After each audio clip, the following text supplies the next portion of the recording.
Muito bem, e hoje é dia do quadro Audiência Pública aqui no Em Dia. A gigante de streaming Netflix anunciou recentemente que começará a cobrar tarifa extra de usuários que compartilham a conta com pessoas fora da residência. A notícia não agradou muita gente, né? A dúvida que fica é se, de fato, essa reformulação nos valores pode ocorrer. A nossa equipe conversou com o advogado Ralph Nóbrega, que explicou melhor essa situação. Acompanhe aí. Quando a gente fala aqui do serviço de stream com o consumidor, a gente fala aqui de uma relação contratual privada. Então, essa relação contratual é regida pelo Código de Defesa do Consumidor. Tem que ser uma relação com direito à informação. Como é que vai acontecer? Como é que a Netflix se propõe desde então?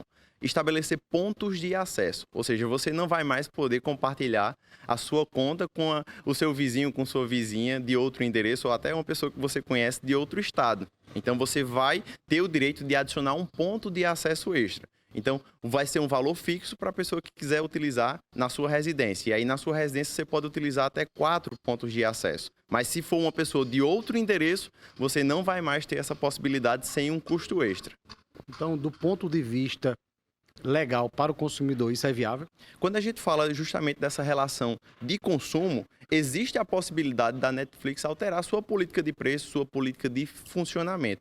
O problema é quando a gente faz essa alteração no curso do contrato. Ou seja, se o contrato foi previamente estabelecido, a Netflix não pode, de forma unilateral, mudar as regras do jogo. Então, ela tem a liberdade de mudar sua política de preço, sua política de funcionamento, mas para os novos contratos. E aí, quando a gente fala da Netflix, que é a pauta em questão, existe o contrato anual e existe o contrato mensal. O contrato anual, você que fez aquele plano lá de fidelidade de 12 meses, não pode ter o seu contrato alterado no curso do jogo. Então, a discussão fica aqui para o contrato mensal, que ele tem a possibilidade de ser renovado a cada mês ou não. Então, qual é a postura que se espera da Netflix? Se ela desejar alterar o contrato para esses contratos mensais, ela tem que cancelar o contrato e oferecer uma nova modalidade de serviço. Não simplesmente comunicar e você, quando for lá assistir a sua Netflix, já ter aquela informação. Ó, deseja informar que esse é o seu ponto de acesso? Então,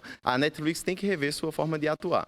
Agora, falando pelo lado do consumidor, esse compartilhamento dos perfis, né, dividir senhas de plataforma, isso é uma ação legal ou ilegal? Essa parte do compartilhamento de senhas, a gente tem que aqui voltar para o Código de Defesa do Consumidor, que fala que não pode existir má-fé em nenhuma das partes. Então, o compartilhamento de forma desmedida, desenfreada, realmente enseja aí a Netflix rever sua política de funcionamento.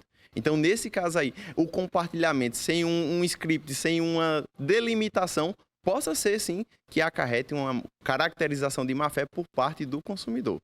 Agora, com relação a algum usuário tentar burlar, de alguma forma, essas regras, né, dos dois lados, existe alguma penalidade perante a justiça? Não, a penalidade nesse caso não incide, porque a gente está falando aqui de uma relação de consumo e pode, uma vez a Netflix identificando essa postura, cancelar a prestação do serviço. Mas ninguém vai incorrer aqui em ilícito penal por este motivo. O que o consumidor ele pode fazer em caso ele receba alguma notificação ou acontece alguma coisa relacionada a isso? No caso que eu falei aqui, que a Netflix pode agir irregularmente, o consumidor constatando isso pode buscar os órgãos de proteção ao consumidor. E aqui eu falo do PROCON, falo também que o consumidor pode fazer a própria reclamação nos portais e virtuais. Por exemplo, a plataforma consumidor.gov, a plataforma Reclame Aqui, são pontos importantes que ele pode utilizar nesse momento inicial, porque a gente está naquele cenário ainda de dúvida se realmente a Netflix vai adotar essa postura. Então, talvez com um número grande de reclamações, ela possa repensar a sua postura. Se assim não resolver, tem a possibilidade do consumidor ingressar com ação por conta própria na justiça, inclusive sem o auxílio de um advogado. As ações de até 20 salários, o consumidor pode entrar por conta própria. E é até comum as pessoas dizerem, certo, mas como é que eu vou fazer? Você pode dirigir-se ao Tribunal de Justiça do seu local, ou seja, ao fórum da sua cidade, e pedir para ingressar com ação. Eles vão fazer uma termação lá da sua reclamação e vai ser julgado pelo juiz sem o auxílio de um advogado.